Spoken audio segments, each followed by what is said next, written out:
السلام عليكم ورحمة الله وبركاته، أينما كنتم في كل مكان في الوطن العربي. ماشي. النهاردة هنتكلم عن فريق الأحلام.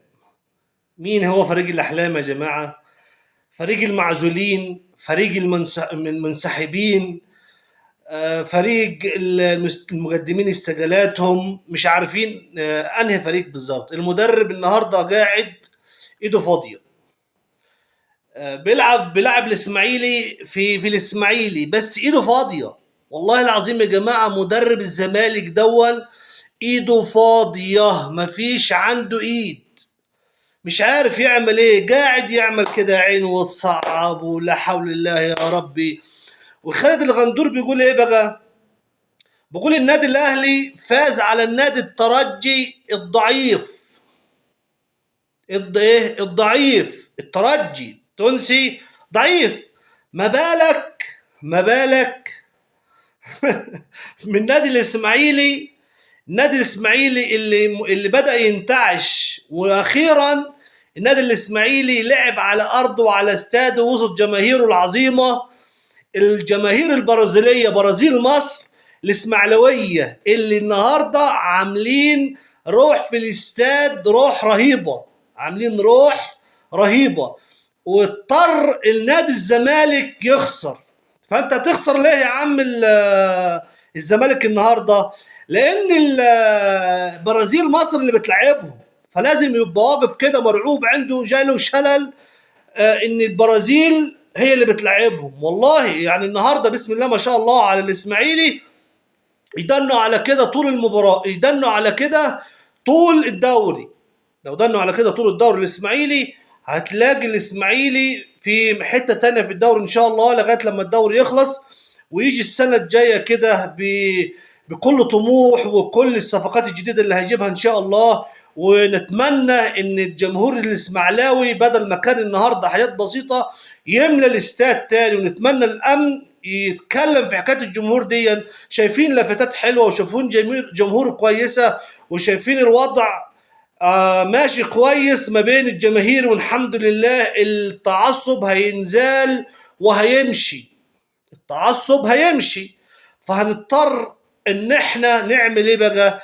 ان احنا نفكر نرجع الجماهير تاني، نرجع الجماهير في الدوري المصري تاني، عشان حلاوة الدوري المصري ترجع تاني، علشان حلاوة الدوري المصري نرجع نتمتع بالدوري المصري تاني، ايام ابو تريكة وعماد متعب وايام الناس وايام الزمن الجميل اللي كنا بنشوف فيها الجماهير بالالاف في الاستاد ومقفل الاستاد كله.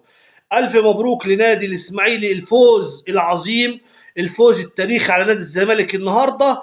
لان الزمالك عاد فاضي، الزمالك عاد فاضي فاضي فاضي حرفيا، الزمالك فاضي. ماشي. لان الزمالك ما فيش مدرب عند الزمالك، الفرقه ضايعه، الفرقه ضايعه، اللعيبه مشتته.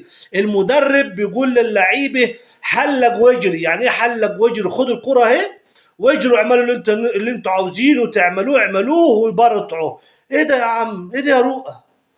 رؤى بتطلع الكرة ورا هنا ولا طب كويس ان انت مشيت كويس مع النادي الاسماعيلي وطلعت حلو وفرحت الجماهير الاسماعيليه اللي عماله تقول ايه ايه ايه، ما تسمعونا حسكم ايه اللي حصل عندكم.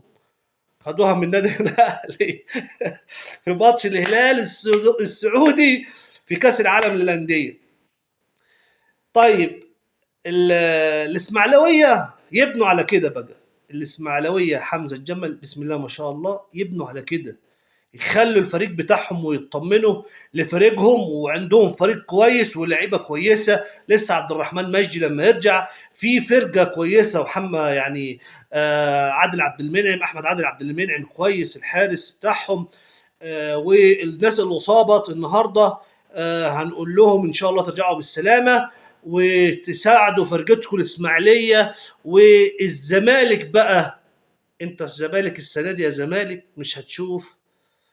يعني الاول راح خلاص منك، التاني راح منك، التالت راح منك، الرابع حرفيا هيروح منك، الخامس انت لو جبت الخامس النهارده او السادس السنه دي يبقى كتر الف خيرك، يبقى انت كده بره زيرو بطولات.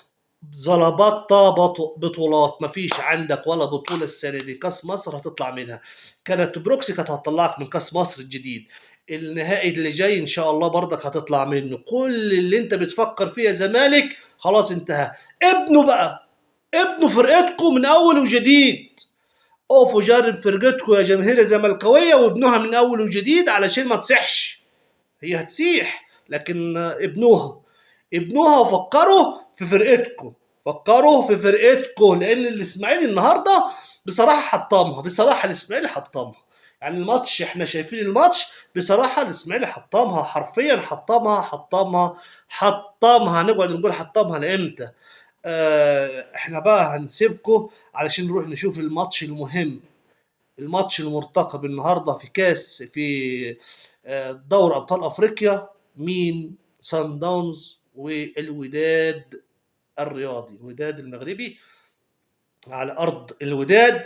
ان شاء الله الوداد يعمل حاجه النهارده ويطلع بنتيجه ايجابيه النهارده قدام سان داونز، ويروح هناك يعمل خطه دفاعيه حلوه ويطلع بنتيجه ايجابيه ويفوز بالماتش ويقابلنا بقى النهائي ان شاء الله. لان الترجي خلاص، الترجي حرفيا مع الف سلامه، ترجي حرفيا مع ألف سلامة. قبل ما ننتهي من الفيديو نحب نقول لكم اشتركوا في القناة وفعلوا زر الجرس واعمل لايكات للفيديو عشان يشجعنا، ومع ألف سلامة.